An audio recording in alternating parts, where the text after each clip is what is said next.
대장동 개발 특혜 의혹 사건의 핵심 인물인 유동규 전 성남도시개발공사 사장 직무대행의 구속 여부가 이르면 오늘 결정됩니다. 검찰은 유 전 대행이 실제로 소유하면서 자금 세탁 용도로 활용했다는 의혹이 제기된 업체 대표도 조사할 예정입니다.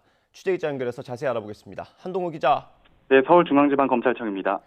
네, 유동규 전 직무대행 영장심사는 언제 열리는 겁니까?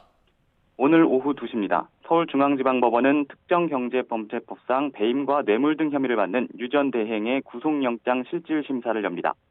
앞서 서울중앙지검 전담수사팀은 지난 1일 유 전 대행을 체포한 뒤 이틀 동안 조사를 거쳐 어제 구속영장을 청구했는데요. 유 전 대행은 대장동 개발 사업의 사업자 선정과 수익금 배당 방식 설계에 관여해 화천대유에 막대한 특혜를 주고 성남시에 그만큼 손해를 입힌 의혹을 받고 있습니다. 검찰은 유 전 대행을 상대로 사업자 선정 경위와 시행사인 성남эт들의 주주 구성 방식, 성남도시개발공사에 우선 수익을 배당하고 민간 사업자에게 잔여이익이 돌아가도록 설계한 이유 등을 추궁한 것으로 전해졌습니다.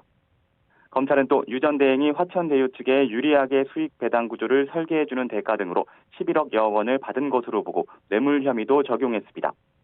유 전 대행은 의도적으로 화천대유 측에 유리한 수익 배당 구조를 설계한 게 아니고 동업하는 변호사로부터 회사 주식을 담보로 사업 자금 등을 빌린 것일 뿐이라는 취지로 의혹을 부인한 것으로 전해졌습니다. 유 전 대행의 구속 여부는 이르면 오늘 결정될 것으로 보입니다.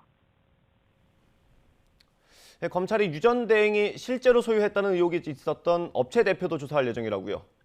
네, 그렇습니다. 유 전 대행이 실제 소유주이면서 자금 세탁 용도로 활용했다는 의혹이 제기된 업체는 유원홀딩스인데요. 유동규 전 대행을 일컫는 유원이라는 단어를 따서 만들어진 것으로 알려진 곳입니다. 검찰은 오늘 이 업체 대표인 정모 변호사를 불러 조사할 예정입니다.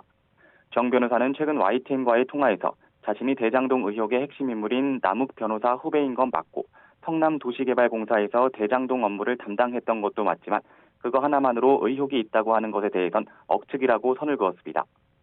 검찰은 정 변호사의 조사 여부에 대해선 확인해 줄 수 없다고 밝혔습니다. 검찰은 또 금품 로비 등 정황이 담긴 녹취 파일을 제출한 정영학 회계사에 대한 조사도 이어오고 있는데요. 정 회계사는 화천대유 관계사인 천화동인 5호 실소유주이자 대장동 사업 핵심 설계자 중 한 명으로 알려진 인물입니다.